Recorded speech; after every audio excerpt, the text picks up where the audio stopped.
It's finally here.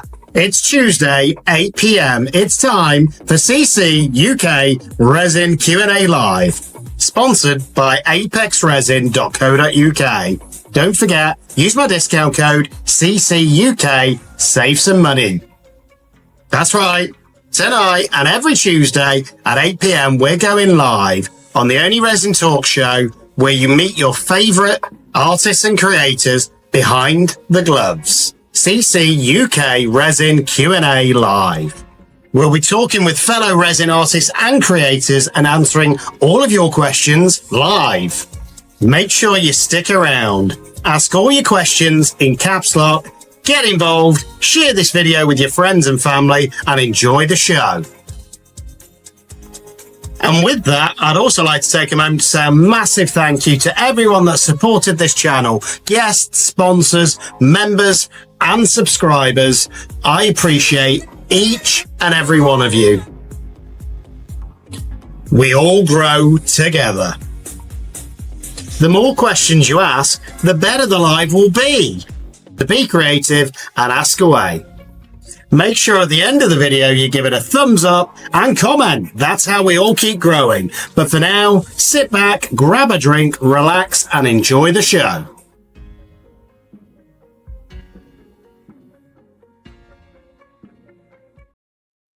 Hi everyone, it is Tuesday, it's 8 p.m. You know what that means, it's another Resin Q&A live, and I'm really excited for tonight. So this is going to be a really interesting one for me because most of you in chat right now know a lot of the YouTube artists, but don't necessarily know people off Instagram. And I thought it'd be a great idea to get somebody that's more popular on Instagram on the channel. So tonight we have got, and again, hello on Instagram if you can see us, but we've got the amazing Claire from Bear's Abode. And I found a few of Claire's videos when they started popping up, I think, with different sort of companies that I work with, like Apex and Create and Bloom, and they're amazing videos. She's a quality artist, so I'm excited to get her on. So don't forget, any questions, put them in caps lock so that we don't miss them. Lisa will send them through. I'm not angry at you, Angelina. No, I'll come back to that comment in a minute, but there we go. But let's say hello to Claire. Hi, Claire. Hi, you're right. Not bad, thank you. Can you see the chat on the side? Yes, I can. Yeah, okay. I'm just making sure because obviously sometimes people can't see them if they're on a phone and things like that. But it looks like, are you in a kitchen or a studio in the background? Yeah. Oh, no, it's my kitchen. It's where I do whenever I go live on Instagram. I'm just always pouring on my breakfast bar. It's just become my thing. So, yeah, this is my kitchen. And I'm guessing by the accent, are you West Mid somewhere? Oh, unfortunately, yes, I am. Wolverhampton, yeah. Yeah, no, I thought so, but I just wanted to make sure. But no, this is all about you, really. So, I mean, obviously, I stumbled across you because I work with Apex. I get loads of products from Create and Bloom, and then I started seeing your stories pop up and things like that. And then I explored your channel a little bit more because I'm a bit of a geek when it comes to finding a new channel. And I saw that you do classes. You've got an Etsy shop. You've got nearly 2,500 followers on Instagram, but you don't have a YouTube channel yet. And I was like, that's a bit strange. We need to get you on and find out why. So first of all, do you want to tell people where they can find you so that people know where to find you if they're watching this back? Yeah. So Instagram, Facebook, TikTok. I'm not quite so on it with TikTok. Instagram's definitely my main platform. Okay. But yeah, someone's a Wolverhampton lass. Yeah, Michelle, I think. No. Michelle Owens. Yes. I think she's from Wolverhampton. So yeah, those are the main places really. And yeah, I've got an Etsy shop. Yeah. So and I had a look actually, and we just very briefly talked about this when you popped in before we went live. But Instagram is actually pretty hard to grow on, I think now. It's quite slow growth. At the start, I think it was a lot quicker because it was more of a picture platform. But now it's got into reels and things like that. I just don't think people are in the habit of actually following people on Instagram. I think that's part of the problem. Yeah. So what made you focus on Instagram? I suppose I liked Instagram myself from a visual point of view. So I've always kind of enjoyed that side of things. And then, to be fair, once I then became like affiliated with, it was originally Just For You Online UK, now Apex. Yeah. They seemed, I mean, to be fair though, they are across all platforms now. But back then, I think it was about 3 years ago, I started working with them. They were heavily on Instagram, and it just Yeah. kind of went from there. And then I finally plucked up the courage to go live. And whilst I know you can go live on other platforms, again, like Instagram for me is the place where artists follow me. Yeah. So I don't really get much business, interestingly, from Instagram, because I do make and sell my products as well. That was That going to be one of my comes next from, questions, actually. So, oh, right, okay. fine. Sorry, I've jumped ahead. No, that's fine. You carry on, because then you're ticking these questions off, so I don't need to remember them. Oh, fine. Okay. So yeah, I mean, Facebook is the one for me, interestingly enough, where my sales come through that word of mouth. Yeah, message, Facebook, Instagram. The business I get from there is with my teaching, because a lot of artists follow me. So yeah, it's good for And I that. was going to ask about that because I looked at your link tree in your bio. That's the first thing I look at. And if you go on book a course, it takes you through to Apex's website, doesn't it? Yes, because that's another thing I don't have. I don't have my own website either. That's probably a good thing, though, to be fair. They're a pain Oh, to update. well, yeah. I mean, I'm a pretty poor business though, really. No YouTube, no website. Yeah, you can book a course directly or through Apex. Yeah. So do you do it full time, or do you have a job alongside, or? I was doing it full time. Funnily enough, since September, I do now have another job alongside. So my socials have taken a slight hit. Yeah. I was kind of posting content daily or every other day, stories quite regularly, going live every Friday morning from my kitchen. Whereas I have to say, I mean, I haven't been live in weeks. Yeah. And yeah, the socials have taken a bit of a hit just while I'm kind of getting used to the juggle, really. Yeah. But And yeah, that's the chaos, isn't it? When you're working and you're trying to keep a channel growing and things like that, it's just so much work. People don't realise. no, There it's you go. tough. I think, Grandma Wendy Crafts is saying that they miss your Friday oh, yeah, lives. these are some Instagram people I recognise. Hi, Wendy. Hello, hello.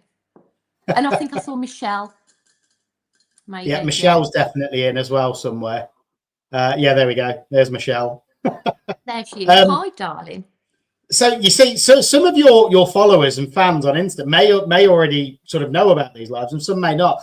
And I started these about a year ago, and the whole purpose of them is so that we get eyes on more channels. So Yeah, I think the algorithms automatically send you the biggest channels all the time. But the yeah, idea of this is to help hopefully smaller channels grow so that we know where to find them, because there were so many yeah, channels definitely. that you just don't see because the algorithm doesn't pop them up in front of you. And actually now there's thousands of resin channels. It's So amazing how it's many. grown. Yeah, yeah, that's true. So what initially got you into resin? I mean, it was about, would it have been around 5 years ago ish? And basically, I was just after some coasters for my house. So, you know, I, there are people over on Instagram who do call me the coaster queen. Now, that's not a title that I've given myself, by the way, but I do love a coaster. It's what I first started out making, actually, and it was because I was after a set for my house. So I was Yeah. on Google, as you do, and I came across these, and I've always been creative. And I saw this set of coasters and I thought, they look handmade to me. And when I researched a bit more, it turned out they'd been made out of resin. So I thought Okay. I could have a go here. So bought myself a kit. It was the Apex, but it was there when they were Just For You. They had like a premium resin before they Okay. launched their Apex. Yeah. Bought that, bought some colours because they used to sell all the colours as well, and just had a go. And I mean, I'm not going to lie, my first set of coasters, I loved them at the time, but when I look back now, they were awful, so bad. But yeah, Have I've you still kept them got a though? love Have you for kept them? coasters. That's the question. No, I have not. However, two of my best friends ordered my very first set of coasters, like my Yeah. design, that I'd done. And when I go around to the house now, they've still got them out. And I Right. am like, what are you doing? They are terrible. But they're like, no, they're an original Bears Abode. Do you know what? It's great though. I've Oh, kept some of my early pieces that didn't work out, and I like to keep them at the bits that don't work out. A bit like, I don't know if you've seen him before in a previous one, but this guy really didn't work out. This was an experiment. My first time when I that's tried great. mixing ecopore and resin, and Yeah. didn't get the ratios right, and it just sank. But I keep him as a reminder that, do you know what? I learned a lesson from him, and now I've learned that lesson. It was worth learning that lesson, but That's yeah, true. looking at That my is very earlier true. pieces to now, it's amazing the difference. Yeah, yeah. No, you're right. You are right, to be fair. And we do everything we make, we learn, don't we? Something Yeah. along the And way. So, I've always got coasters all around me. So this was nerds, oh, sweets. no way. Yeah. I'm That's always so tempted cool. to just lick the front of it though, but I can't because it's resin. But there we go. Yeah, no, wouldn't recommend that. No. So we've already got some questions coming through, but I'll come back to those in a minute. So what made you then? When did you decide that you wanted to start teaching courses as well online? Because is it all online that you do that? Yeah, I have done workshops as well. Workshops, though, like in person, they are trickier because obviously you're relying on people to live near you or to travel. Um, Yeah. and I just had a lot of people. So I started off by doing in-person workshops. And I had a lot of people say, we'd love to come, but we live down south or wherever it might be. So then I had the idea to start doing online one-to-ones, Yeah. mainly. It's kind of, yeah, like a one-to-one basis. And I've just found it really useful, really helpful for people. I love helping people. So for me, there's no gatekeeping. I just don't believe in it. And I think, if people message me, I'll always do my best to help. There are Yeah. always going to be those cases, though, where it's just going to be easier if we could get like face to face like this and Yeah. physically pour together and do And it. show you step by step. Yeah. Yeah, yeah. But I mean, I'll always try and help people wherever I can, over message. So yeah, I just enjoy that. And I think sharing the love at the end of the day, there's enough room in the world for all of us to do resin. It's, Yeah. And it's that's one fine. of the things that I love. And I don't know if you saw the little short I put out earlier to just promote this a little bit, but Yeah, it's this community, there's nothing else like it, I think. And even down to like great suppliers like Apex and people like that, mm, you can reach out to them with a question, they'll come back to you with an answer. We're all about helping yeah, each other. And I think that's what I love. And once you get into it, you don't leave because it's like a family. And I think it's it amazing is. that we all support each other and help each other. And we're all at different levels of ability with different techniques. So we all struggle with probably certain techniques and are Yeah, better at other techniques. And that's we've so all true. probably got our own little tips and tricks that we use, which actually, if we share them, it just helps everyone. That's why I started with YouTube, because I wanted to do tutorials, because the ones that I watched, there seem to be steps missing out of a few of them, like you say, with gatekeeping, Yeah, or they don't say that actually you've got to wait for your temperature to get to a certain temperature before you yeah. pour and things like that. And then people I Mm. could see were frustrated that they weren't getting the same results. So I started doing tutorials because I wanted to be able to do it myself, but then show others how they can do it as well. And that's it. And that's what I love about your tutorials, actually, because they literally are step by step. Even Yeah. times where, and I don't mean this in a bad way, but there are times where you experiment with things, they don't always Oh, work they go out, but wrong. They go but you show that, and I like that. Yeah, It's and I like think a when lot I of first people do. started using the fast cure resins from Apex, getting used to Mm, them, yeah. it was interesting. I got a couple of flash cures, and I got one live on camera when I was doing a live creation project, and I was just like, do you know what? I'm going to be calm, move on, start Yeah. again. But I'm glad it happens Yes. so that beginners can see what happens when you get a flash cure. Definitely. Yeah, it's good to know, because I think when you're starting out, I think it's easy to kind of think, oh, it's literally just a case of mixing the resin and the hardener and then putting in a bit of colour, pouring it into a mould, and there you go. And yes, it's that, but Yeah. there's a lot more to it as well. Depends what you want to do with it. And you know what? Some Yeah. of my favorite pieces, I'm just looking around. this was just a little short I put out earlier, and that was just a bit of spare resin. And it's No kind way, of come yeah. out a bit like, do you know those old antique Delft pottery pieces you get? It's Yeah, kind of come yeah. out with that effect, and that was just spare resin. And that is literally just pouring it into a mold and seeing what happens. Yeah. But if you want the different techniques, then you have that. One of the things I love about resin, there's always something new that you can learn as well. There's always a technique that you don't know. And I've seen obviously some of your courses, and I might jump on one day and see some of those myself. But because there's always something new that you can learn, or there's always a new technique coming out. Yeah, that's so true. Right, well, we've got a few questions coming through. So Sandy asked where you're located, which we've already gone through, which is Wolverhampton, wasn't it? Yes, West Midlands for my sins, yes. You're looking forward to the Peaky Blinders film later on in the year? Oh, do you know, Peaky Blinders? I haven't watched any of that. Really? Oh, I loved know, it. it's terrible. They film it down the road. And actually, yeah. I love, again, I've met a few people over the years from the West Mids. I love the West Mids accent. And again, that show, I think, made it really popular as well because everybody watched it, and it was all based back in the old days, I think, in Birmingham and things like that. So you get that proper West Mids accent, and I thought it was really good. But you'll have to watch it and let me know what you think. I'll give it a try. Sandy's then asking, what's your favourite thing to make, or favourite things to make? Okay, well, in terms of objects or things, I love a pot. I do love a pot. Any sort of pots with lids, just, like I love a reed diffuser. Here's one I made earlier. I do make a lot of I do home decor, basically. So, yeah, you can imagine loads of pots. But I do love coasters. They were the first thing I ever made. I recently completed, now for anyone who makes coasters, they are actually one of the most time-consuming pieces, because you'll do your base layer, you'll wait for that to cure, you've then got to take it out. Now I always dome my coasters for various reasons, but I always dome them. So minimum 2 layers of resin with just a simple coaster. Not to mention all the PVA gluing, the sanding, the whatever it is you're doing. So yeah, I recently completed an order. Was it 97 in the end? I think it's 97 wedding favour coasters, all personalised with a person's name. All of these coasters had to be made top personalised and top coated. I was like, oh my God. Wow. How did you personalise it? Did you use like a cricket or something like that? Yeah, me cricket.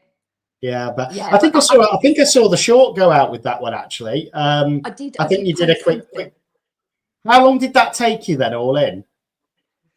I mean, granted, obviously there were other things going on at the time as well, other orders that were coming through. But I would say, I think she finalised all the details in about Feb. She kept adding people because, as you can imagine, people confirmed at different times to the wedding.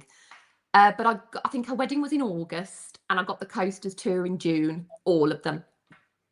Wow. Yeah. It's amazing, really.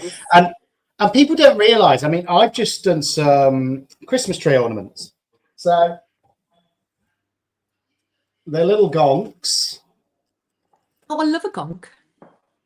Oh, look, they're so cute. Different styles and things like that. But these ones, they took me the best part of 2 hours just to make the ornaments. And then this is probably because I'm a man. I'm probably slow at it. But to package up 36, it took me 3 hours last night just to get them looking good like this. So I can actually hopefully sell some. But and that's where, again, when you buy a handcrafted piece, you need to factor that in sometimes. You're not going to pay £1 like you would from the pound shop. The materials cost more than that, never mind the time, and that's the thing. And I think this is it, Actually, looking on your Etsy shop, though, your pieces, I think, are really affordable. So people need to check that out. I mean, I do find pricing really difficult, I have to say, because, and I'm sure everyone does, it's a really difficult one. And ultimately, there are always going to be people that either just don't think it's worth it in the nicest possible way or can't afford it. I totally get that. And then there are going to be people that can. But I think it's tricky. I mean, I don't know if you've got any tips. I will work out my material costs. I pretty much know roughly how long something's going to take me. And then I tend to do a bit of market research. So I'll just have a look on Etsy as well and have a look what others are selling for. But even then, you have to take, because I swear, I've seen people selling coasters for like £3 a coaster. Yeah. Now, the style I make, so they're quite large ones. There's no way. No, That cost you is more in resin. absolutely, yeah. Yeah. So no, and again, I've seen this like on Facebook Marketplace and stuff like that. I won't sell anything on Facebook Marketplace. Reason why is I see so many people just undercutting everyone, and that's fine. People can do whatever they want, and my view on it is, I think the creator should decide the price, and if it sells, it sells. If it doesn't, it doesn't. And I think that's the way I've started looking at it, because I've only recently started actually selling pieces in a shop. So. But what people don't realise, so literally last month I've started. So in fact, it was mid-September. Sorry, so about 6 weeks now. And people don't realise, but just for a 60-centimetre space on a table in a shop, it cost me £72 a month in rent. On top of that, I have to pay 25% commission for any piece that I sell. So I need to factor that into my prices. And that's the thing. It seems expensive sometimes, but again, you've got to think about it's art. And that's the way I look at it. It's not just a Christmas tree decoration. It's a piece of art. And actually, art is worth what people want to pay for it. And any piece that I put in that shop that doesn't sell, I'll be happy to have back.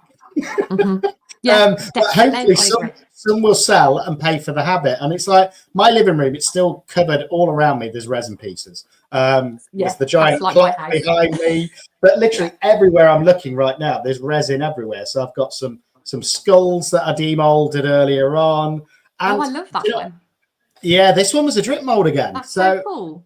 With all those different alcohol inks in it. And it just turned out really cool. But I love the art. I love the crafting. I love doing it because I think it also allows me to switch off from quite a busy day job as well, where I can do nothing but just focus on that for a couple of hours. So if it sells, great. If it doesn't, I'll have it back. And my plan is whatever doesn't sell in the shop, I'm going to give it 2 months in the shop.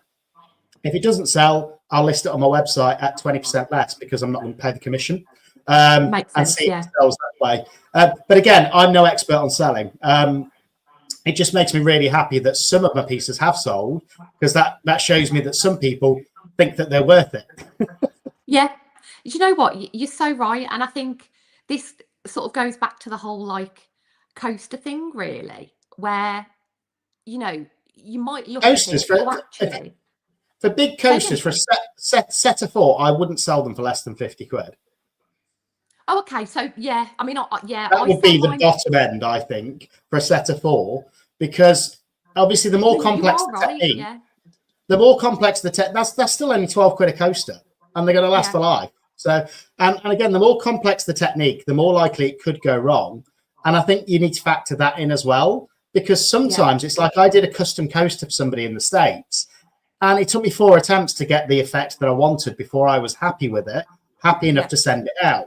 And again, sometimes you've got to factor that in. You will have pieces that just don't work out. No matter what you do, you'll do everything exactly the way that you did at the time before, and it just won't work. So again, I think you need to factor that in. But again, I've seen some pieces in this particular craft shop. So that's all I've got to go on in my local area. There's this particular craft shop. Basically, they've got 100 different artists selling all sorts of different craft products.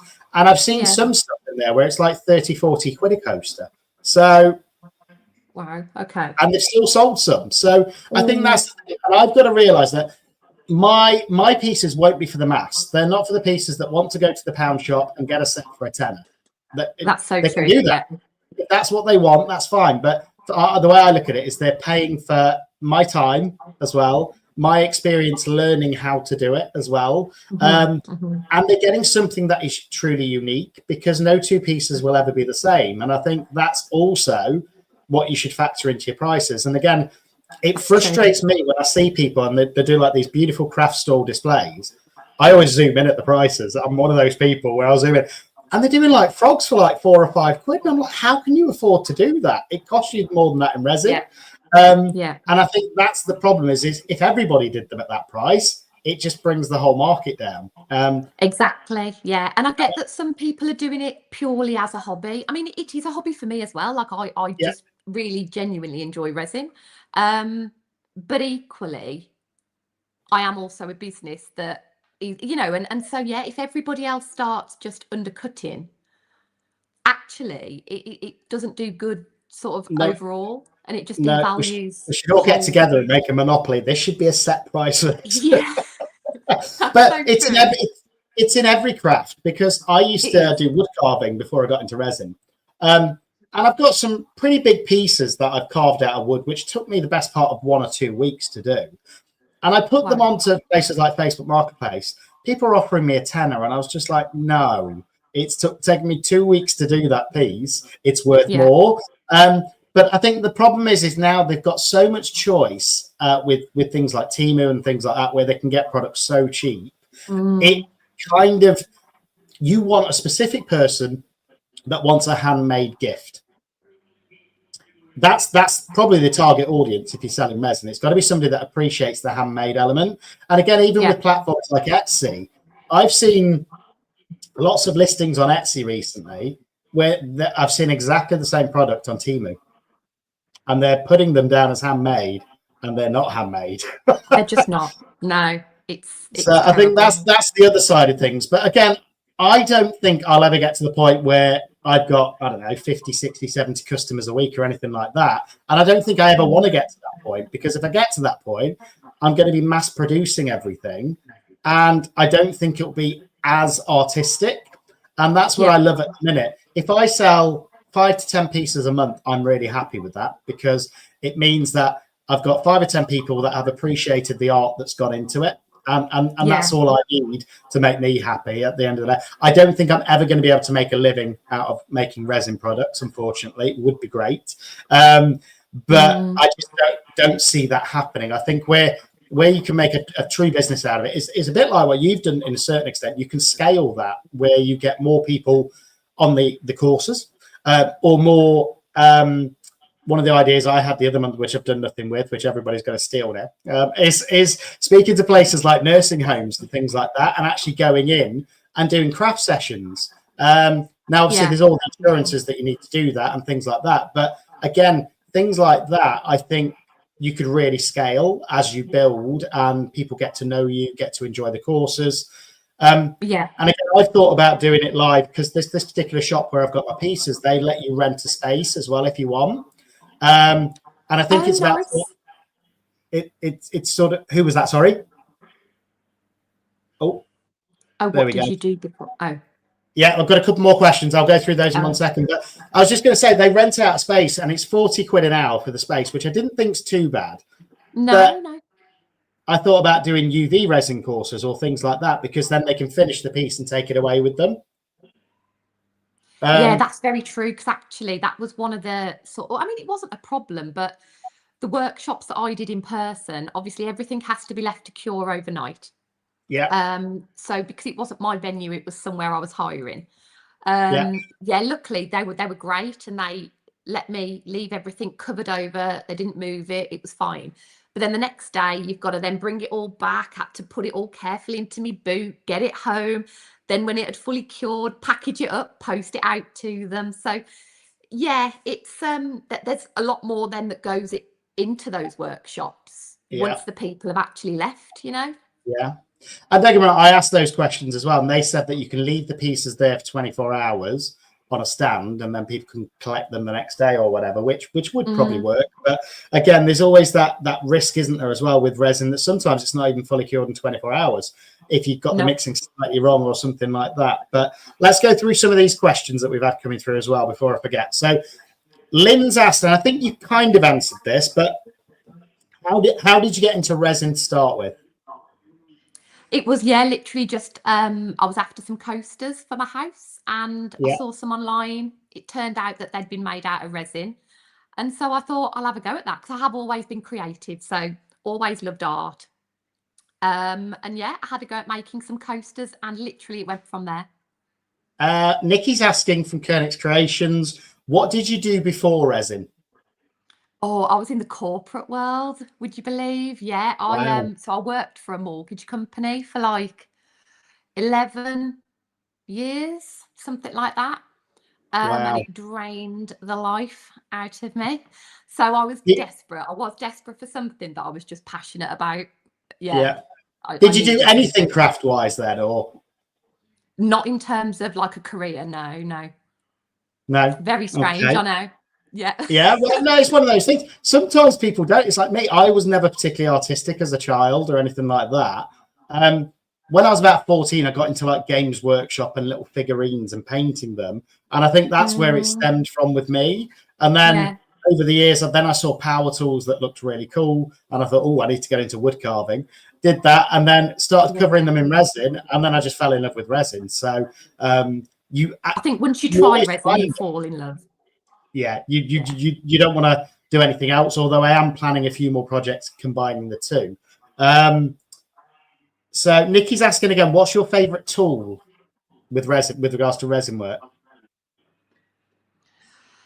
My favourite tool in Yeah, regards so to I don't know, resin, curing machines, as in, heat mats.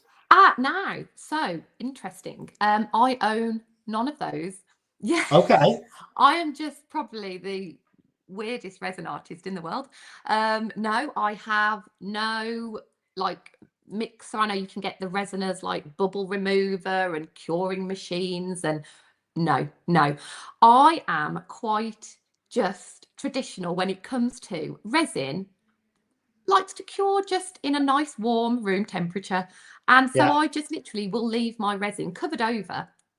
Um, but yeah, I just let nature do its thing. Yeah. And have you got a favourite? I don't know, mixing tool or stir or anything like that, or mold Um, even maybe? I mean, I do love my silicon mixing sticks. I think they're much better than the wooden for the bubbles, you Yeah.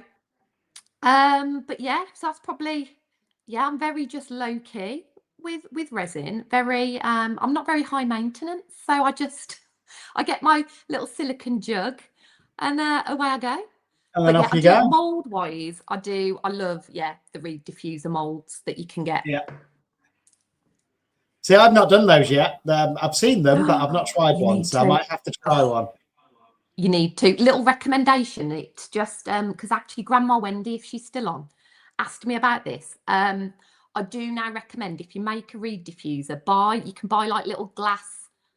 What are they called again? Glass vials, are they? You Yeah, can get I've them on seen those. Amazon. They're like test tubes, aren't they? The glass Yeah, thing. yeah, definitely use those. It just helps with the scent mostly. There's a few other reasons, but it really does help the scent to kind of diffuse. Mm. Yeah. In fact, she is still here because she's just put yes in the chat. So there we go. Another question I've had from Nikki is, what is your nemesis in terms of make or technique? So something that always goes wrong.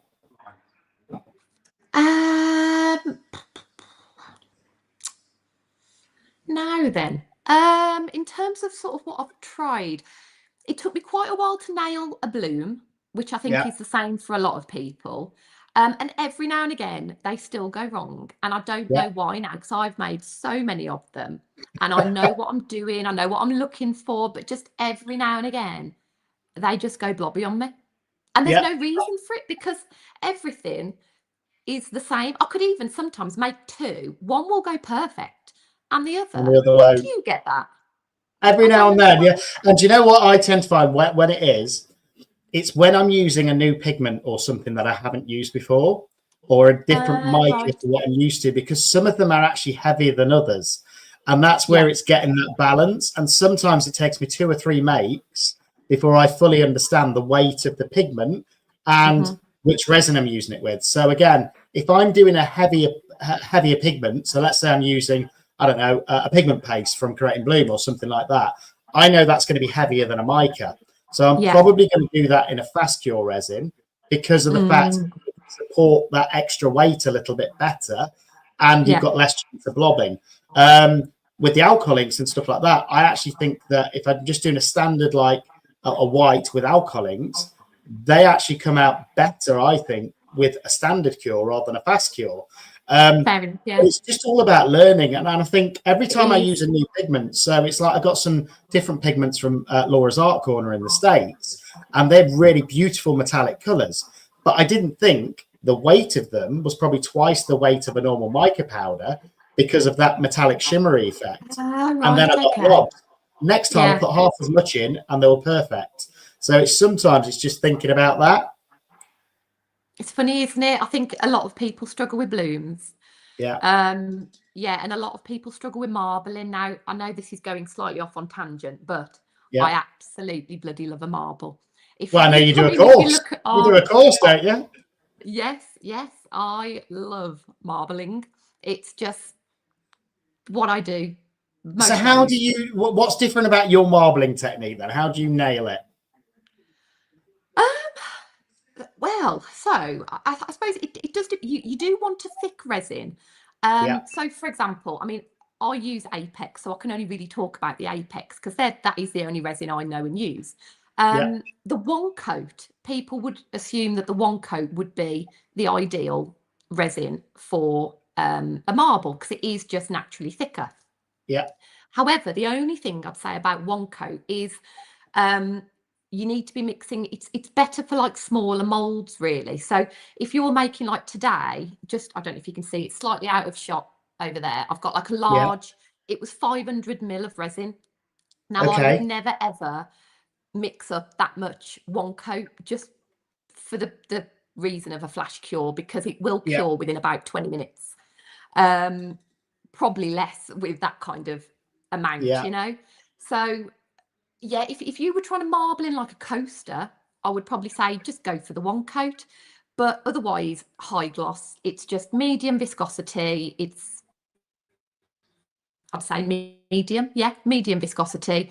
Yeah. Really lovely. I get it all mixed up, do all my separate colours, and then I tend to leave it for about 20-25 minutes till it's nice and thick.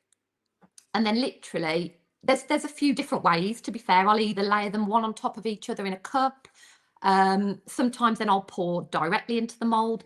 Other times I might get a lollipop stick and just gently do a quick like figure of eight, you know. Yeah. Yeah, generally those are my go-to. But the key is you need your resin to be fairly thick Yeah. before you marble. Otherwise, Yeah, all the colours will just blend and mix together, won't yeah, they? definitely. Um, Yeah. and that's one experiment I've not done with blooms yet, actually. I was going to try deep pour blooms and see if there's a way to get it with a deep pour. I don't Oh. think there would be, but again, it might be worth an experiment, I was thinking. It could be. And you know, actually, I did experiment with the deep pour, trying to see if I could marble because I thought, Yeah. I wonder now.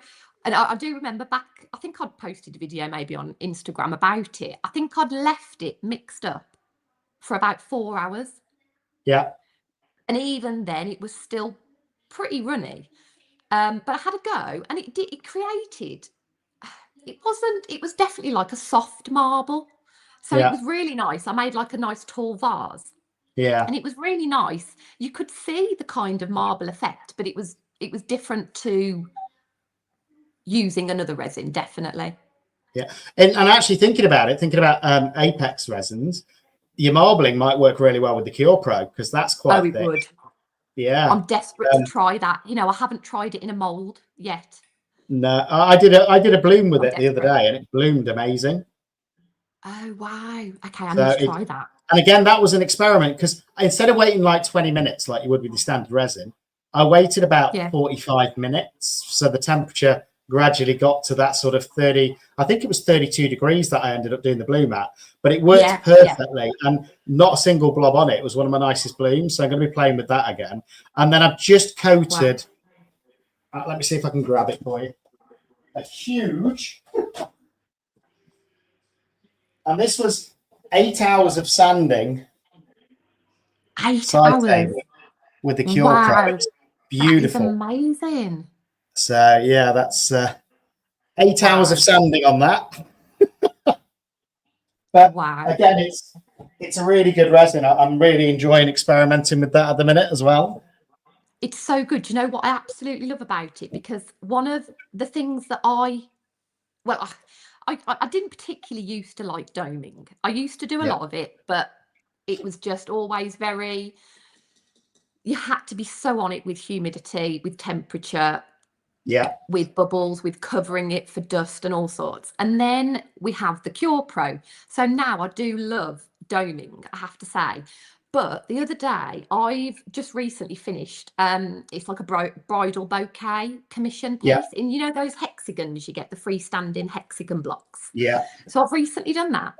And I ended up, it was my own fault, but I ended up having to flood coat it. I'd intended just to dome it, but I ended up having to flood coat it. That's fine. Now I hate flood coating because, especially when you're working on, you know, sides of a piece, or like if you're doing, I don't know, maybe like a sphere, the Yeah. gravity naturally, the resin just wants to fall off. So I do hate it. But I found with the Cure Pro, that resin was flawless, It coats it all on the perfect. sides. That's why I It was used it on great. that, because obviously I flood coated all the sides as well to keep it all looking Yeah. symmetrical, and it was amazing for that. So yes, I've still got to do a bit of sanding on the base before I add the legs, but no, it was amazing, and it was just an experiment to see what it would be like on wood. So because I hadn't tried it before. It's good to know Right, a then few more that questions. works. Oh, You yeah, what? Sorry. okay. I was just going to say it's good to know how it works on wood, really, as Yeah, well. Yeah. yeah, it's really good. Now, what I would say is I did make a bit of a mistake in the fact that I didn't fully seal the wood first. So then it's a pain where you get lots of little bubbles coming out of the wood and things Yeah. like that. So I did have to go back every 20 minutes and torch it just to get those bubbles off. But again, the Fair good thing enough. with Claw Pro, it's got, I think it's a 2.5 hour working time. So Yeah, that's that it. allows all of those bubbles to come out naturally. And in the end, I Yeah, only had 2 bubbles to sort. So I was really happy with that. that's good. But there we go. So Nikki's asking as well, why not YouTube? Um, do you know? I'll be honest, right, and I mean, I appreciate we're on YouTube right now, but it scares me. It scares me. So the thought of adding another platform that I don't really know much about. So I use YouTube for tutorials, basically, for just Okay. whatever it may be. You know, that's how I learned how to do resin. I taught myself and watched tutorials. Yeah. Um, so it sort of scares me. I have no idea how to set up a YouTube channel, wouldn't know where to start. Maybe you can help me with this, Andy. I don't know, but I've Yeah. just no idea. So And yeah, do you it know what? sort of Do you scares know me a your bit. shorts that you do on Instagram? Mm. You can just put those straight onto YouTube as shorts. Do you not need to create really long videos on YouTube No, then? you can do shorts. So there's some channels where they only do shorts, which are under 3 minutes long. You can do Right, 30-second okay. ones if you want. So, I mean, it depends. If I'm being honest, if you want to do it for a monetary purpose, you're better off with long form content, which is, I don't know, Mm. 15 minutes plus is what I would say is long form. But Oh, okay. if you just want it as shorts, you can do that as well, and it's dead straightforward. And the same shorts that you do currently for Insta, you could just put Mm. those on YouTube, and that would grow naturally. And then when you put the odd tutorial on there, longer form content, that would grow your watch time. Oh, okay. I will have to have a look. I know, I So, do so need I've to. only just started playing because again, I'm trying to grow all 3 at the same time, which is crazy when you've got a full-time job as well. But the shorts, I literally put it on YouTube, on TikTok, and on Instagram at the same time, exactly the same short. And it just takes an extra 2 minutes for Right. me to put it on the other 2 platforms. Oh, okay. Fair enough. So, but no, if ever you want What any I was going advice to on that, ask, yeah, well, you know, so I recently did a tutorial for the Apex ladies on yeah, tumblers. So okay, they'd said to me they wanted a tutorial for YouTube. So I filmed it in the ratio that I always film in because I upload to Instagram. yeah. And then I noticed that they had shared it on YouTube and had to like put images either side of it to make. So is it the opposite way around on YouTube? Is it Not like really. I mean, landscape? you can edit it. I mean, it's typically landscape on YouTube is what you normally do your long form in. But again, Mm. for the shorts, if you're only doing shorts, you can do those in portrait view the same as you would on Insta. Oh, okay. Sorry, So I am clueless about this sort of thing. yeah, and there's some people that's all they do. They have like I think they call them faceless channels where they never show the face on camera, and some of them are just AI generated, and it's just literally a short, and they'll put it on all three platforms at the same time. So you can definitely do that. But again, if you want any help with setting up your channel, just send me a message. I'll help if you can. But it's dead straightforward. If you can set up an Instagram, you can set up a YouTube. Fair enough. Okay, that is my task to myself then. There you go. That's your mission. Nikki's asking as well, who inspires you when it comes to your art? And I love the mug as well. KD mentioned earlier on, he loves that mug as well. My bear mug. It's not very practical to drink out of, though, I have to say, but it is great. Who inspires me? Well, wow. Many people. Many people when it comes to art. Some of the first video, well, actually, I think it was the bloom. Yeah, it would have been the bloom when I was trying to learn how to bloom. Yeah. Pouring Your Heart Out, is it? Yeah, Julie. On YouTube. Yeah. I'm sure she's the bloom lady, isn't she? She does a lot of those. Yeah, I think they call her the bloom queen. So yeah. The bloom queen. Although there is another bloom queen actually as well. What's her name now? And I follow her on Instagram. I don't know if she's on YouTube. I think there's a few now. You know, I think there's so many up and coming ones as well. Oh, what's her name now? It's going to annoy me, but she's definitely an inspiration when it comes to blooms. I do have to say a shout out actually to Wendy, our grandma Wendy, because when it comes to tumblers, you need to check out her tumblers. Wow. She was a massive help to me and a massive inspiration when it came to... Has she got a YouTube channel? Sort of starting on that. Has she got a YouTube channel or is she just on Insta? Probably not. I think she might just be on Insta. Are you, Wendy? I can't remember. There we go. We'll find out. Oh, sorry. I have just remembered. It's made with... Isn't it? Made with love. Let me just... Yeah. Oh, no, sorry. Made with heart _ by Joko. Okay. I've not seen that one. Honestly, this woman is just a magician. Oh, you're not going to be able to see that, are you? Her blooms. I can see it bright. Oh, no. It's... Yeah, they're lovely. Honestly, the way she... And the things that she blooms in. I recommend checking her out. Yeah. Right. Well, I've just done a little bloom experiment, actually. I'll show you. I wasn't going to show this yet because I've not done a full video on it. But I always do a few sneak peeks. And I do love blooms. And there's so much you can do with them. But I did it. I've got an angel's mold for the Christmas tree. And somebody said, could you get a bloom in it? And I didn't think you would because it's not circular. So I did a bit of an experiment. And you can. It just squashes them down into the bottom. Oh, see, look at that. No way. So you could actually get a little bloom in it, which came out really cool. And then what I really like to do when I really get my creative head on is rather than just do a bloom, do a bouquet where you get different styles of bloom in the same piece. Oh, yes. I love that. That's so effective. And it's just thinking about the way that it's going to move and what it's going to look like. I did a bird of paradise one as one of my first ones, and that came out really cool as well. So play with your resin. That's what I say. And the worst thing that will happen is it doesn't work, and then you learn for the next one. Yeah, you're right there. Definitely, yeah. Lula's asking as well, where does the name come from? I'm guessing you just love bears. Well, so the name, I have been back and forwards with the name recently, thinking I needed to change it because I appreciate that it would probably help if my name suggested more of what I do. So it had something creative in the name. However, so way back when I was little, before I even started school, my mom will tell the story that I used to be called Claire Bear by the lady who used to look after me. Is that because of the Care Bears? Is that because of Care Bears? It started as like Care Bear, and then it went to Claire, and then fast forward to like school and making friends there, and it just kind of started again with this Claire Bear, and now everyone just calls me Bear. And it's like, it's strange when people call me Claire, to be fair. So yeah, I am just the Bear. You know, and I just kind of thought, my house, I call it Bear's Abode. Why not call my business that? Because that is who I am, and I make things for the home. So yeah.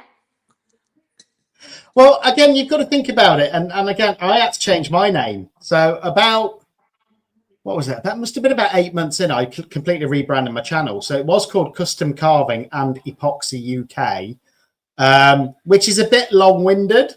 And that's because I did the carving and the resin. So then I thought, people aren't going to remember that. And that's why I just came up with the initials CCUK. And that's just a little bit easier for people to remember. And it depends. I mean, you can still have different names. So you could have a different name online and then actually have a separate business name if you wanted to. But it's all about what you want to do with it at the end of the day. I think people, if they fall in love with your art or your pieces, they'll remember you anyway. But if you try and attract the masses, you do want something that's a bit memorable. So if somebody sees something they like, they can just go, oh yeah, remember this video from so-and-so. And I think that's what helps you get the more views. Yeah, no, you are right there. I do like the more catchy name that you've gone for, to be fair. It's definitely. Yeah, I think it was too long-winded. But interestingly, one of my email addresses is still that. So it's custom carving and epoxy UK at outlook.com. And it's like, fitting that on a business card. It's like this. I need to get a business card this long. KD's asking, how many molds do you have? Oh, loads. So many, honestly. I've got shelves because I use my upstairs spare room. So it's not a spare room anymore. It's my craft room. And I use my breakfast bar. Yeah. Sometimes I use my hob when the orders are flowing. Just don't switch it on. In here. Just don't switch it on. No, it's just all covered. But yeah, I just use the upstairs spare room, and I've had it sort of not converted, but I've had worktops put in there and like shelves and stuff. So yeah. I wouldn't even be able to tell you. I'd 50 and plus. Is that a cat I can see on that chair? I can just see a head popping up. I'm guessing it's a cat. I've got 3 cats. So yes. Wow. This is one of them. Sandy saying, no.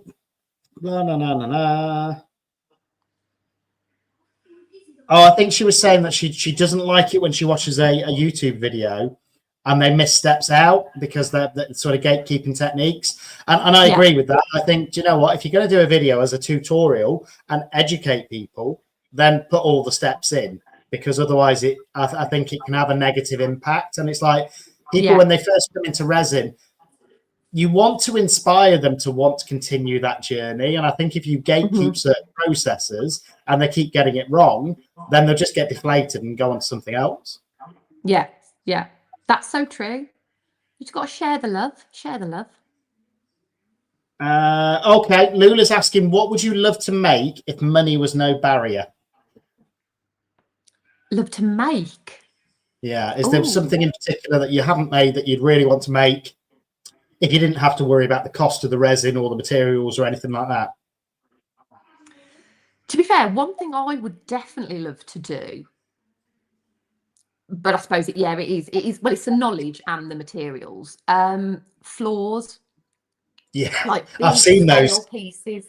Flooring or worktops. I mean, I've stretched as far as tables, so I've done like a couple of tabletops, but like smaller ones,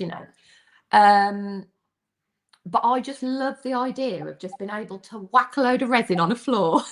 And I know it's not as simple as that, by the way, but... Have you been watching those videos that come up on TikTok where they've done it? And so, they look at one thing that gets me, though, whenever I watch those videos, they seem to walk over the resin and not leave any impressions. I know there is someone who, I think, again, she uses Apex resin like in a lot of her artwork, and she does floors. And I believe she's got special kind of shoes that have got tiny little studs or something on them. Yeah. So, yeah. Oh, well, that's what I was wondering, because they all look like they're almost look like they're wearing Crocs. But they seem to just walk over the resin. I keep zooming in and go, where's the footprint? That can't be real. It's AI or something like that. But it's not. It's just special shoes. But no, they do look amazing. I would love to try that one though. So yeah, I think we've gone through most of the questions, but you've still got. I'm just looking now. We've still got 5 minutes. So if there's any last minute questions, get them in chat in caps lock. Have you got any questions for me? Have you? Well, to be fair, have you mentioned what got you into resin?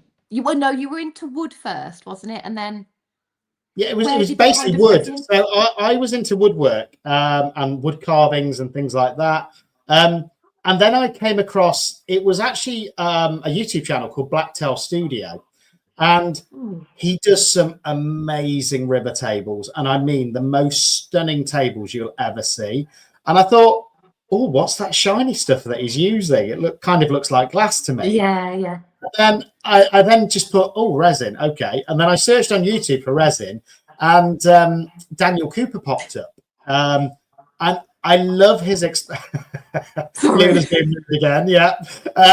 But no, Daniel Cooper popped up, and some of the experiments he did, it got me thinking what you can actually do with resin. And that's what got me excited by it. And again, I've never looked back. And again, I was quite fortunate. The first time I tried a bloom, it worked. And I was like, okay. The first time it worked. How did you manage that one? And it's like Petri as well. The first time I tried that, it came out perfect. And I was like, and the first time I tried Petri, it was with like cheap Timu resin. I was like, oh my God, this ain't going to work. But it came out perfect. And I think now they're being rude in chat as normal. But yeah, it's they get a bit rowdy in chat. But no, it's something that once you get that first piece that works out, you're just amazed by it. And then you think about what else you can do. And it's like the clock behind me, that was a drip mold originally. So the square part was literally just a drip mold, which was actually a concrete piece. And then I just cut the rest out of wood and then covered the whole thing in resin. So that's so cool. And it's just, I love coming up with ideas what either haven't been done or that people are scared to try in case it goes wrong. So I like to try it for them, and then it can go wrong on the channel, you know. And I've done all sorts. I put vinegar in resin and stuff like that, which again you probably shouldn't do, but it was just an experiment. I've got a frog near me with super noodles in it and stuff like that, just to try different things. And he's still not gone moldy. He's still got super noodles in him. So how is that? What? That's mental. Yeah, that's cooked super noodles in there, and it's still. This was 8 months ago, and there's no mold or anything like that. They're still as good as they were when they were cooked. But I just love to experiment, and that's part of my, I suppose, personality, and that's what keeps me in resin. Luna's saying OnlyFans. I don't have an OnlyFans. Just YouTube at the moment. But it's also, do you know, since I got into it, it's what keeps me motivated, and I'll be honest, it takes up most of my spare time outside of work. It's this lot in the community. It's I think I bet they're entertaining, and I view some of the people in the community as closer friends than I've got in real life. And I think that's what keeps me going. Is you know, you can be having a really tough day or something like that, and then you get a few nice comments on your video saying, "Oh, I tried this and it worked for me," and I think it just lifts everybody up. And again, I think we just grow together. And this year, what's been really exciting for me is I've met a few of the people in real life as well. So it's almost going from just knowing people on the internet to actually knowing them in real life as well, which I think is nice. That's definitely sort of, I mean, I would love that, to be able to kind of, all the people that I speak to on Instagram, because that's how I feel about Instagram. You see, at the moment, it is just such a nice community. Everyone is really lovely, and I'm sure it is the same on YouTube. Absolutely. And I think I just need to kind of take the plunge. We'll have to arrange a Midlands meetup then, because you're West Mids, I'm East Mids. You know, it's there we go. Really, you know, there you are. Then let's do it. Maybe when the weather's a bit nicer. Well, yeah, ideally. Have you ever been to that Makers Central thing in? That's March, isn't it, at the NEC? No, but I am planning to go next year, actually, because I've not been. And No, me neither. I think last year I was going to go, but then 2 or 3 artists that I really wanted to see weren't going, and I was just like, is it worth the trip? Because again, if I go to Birmingham, I'm going to be stopping overnight because I'd Yeah. rather that so I can have a drink before I drive back and stuff like that, and actually enjoy the Yeah, evening. So I didn't go last year, but I'm planning to this year. And then there was another craft one this weekend, just gone, I think, at the NEC as well, which happens every year in November. Yeah, which I didn't go to this year, but next year I'm planning to go to as many of these events as I can. Yeah, we'll have to organise a crew. I'm trying to arrange with the Apex ladies as well to get a tour of the factory. So hopefully that will happen at some point. That would be awesome, wouldn't it? That would be amazing because again, it's UK based, and I think that's a big selling point. If you're in the UK, it's a massive selling point, I think, and again, it's good quality products as well. And I want to get a tour of the factory, which I know they've spoken to them to see if there's a date when I could go down there and do a bit of the filming, because they're coming on one of these on, I think it was the 25th we said, so in about 3 weeks, so that'll be fun. Oh, they're coming on a live? Yeah. Oh, amazing. I need to add that. And hopefully we're going to get the doggy on as well. Oh, yes, little Charlie. Oh, Charlie. Yeah. Awesome. But yeah, they're coming on live. I think it's in 3 weeks' time. So that should be fun. And again, I just love the way that they also, as a business, try and support the community. And it's the same with like Lou from Create and Bloom. She's the same as well. She's amazing. It's like I'll order a set of pigments and then all of a sudden there's 2 extra ones thrown in or something like that. And I think you don't get that in any other sort of business, really. I think that's where it genuinely is a community. I was going to ask, with your courses, and this is just, tell me well, feel free to not answer. How has that grown for you over time? Do you get like regular bookings every week, or how does it work? No. And to be honest, I definitely don't promote it as much as I should do. So I couldn't tell you really the last time I properly promoted it. I think the last person I had, she was a repeat. So I had 3 sessions separate with her. It was a lady in France, which was really lovely because it just goes to show that doing things like that online, it is possible wherever you live in the world. So that was really nice. But I think it's one of those, I always find when I promote it more, that's when then the messages come in and the bookings come in. So yeah, things have taken a slight backseat since this new job. But I'm getting into the swing of things now. We've had half term as well, because obviously I've got 2 kids as well. So when they're at home, it's chaos. Carnage. But it's back to normal, and I think we're getting into like a routine. So hopefully there'll be more content, more promoting my classes, and a YouTube channel. There you go. Exciting things to go. So actually we've gone over the hour, so I'm going to pretty much close that. But do you want to give your channel one more shout out so that people know where to find you? So yes, it is Bear's Abode on Instagram, Facebook, TikTok, and soon to be YouTube. And everyone was saying the cat did an amazing stretch in the background there, which he did. He's down here. One of them is, The other 2. And also, I mean, if anybody's watching this back, whether you're on Instagram, whether you're on TikTok, whether you're on Facebook, whether you're on YouTube, and you've got a channel or you just love resin, you want to come on to a live, drop me a message. We'll get you on a live as well, because I want to keep doing these every week. So I think it's amazing to meet new people and get more people to grow as one community. And I'm hoping that that's going to continue more. But I need more channels to come on. I can't. We need to get introduced to more. So I think it's great that hopefully some of the people on Instagram will see this and watch it back as well. And let's all keep growing together. But thank you for coming on. It's been lovely to meet you. Thanks for asking me. Yeah, it's been great. Thank you. And thanks everyone for watching as well. Yeah, thanks to everyone in chat as well as always. And thanks to the sponsors, Apex, as well as always. And I know I promised everyone an announcement this week with regards to my 10K subscriber giveaway. you're going to have to wait another week, I'm afraid, because I'm waiting for one of the suppliers to get back to me as to whether or not they're happy to donate a prize. But what I can tell you is there's over £500 worth of prizes in total so far. So that's going to be announced next week. So appreciate you all. Nice to meet you as well, Grandma Wendy Crafts. I don't think we've met before, but welcome back anytime. We do these every Tuesday, and I'll see you all next week. Bye-bye. See ya.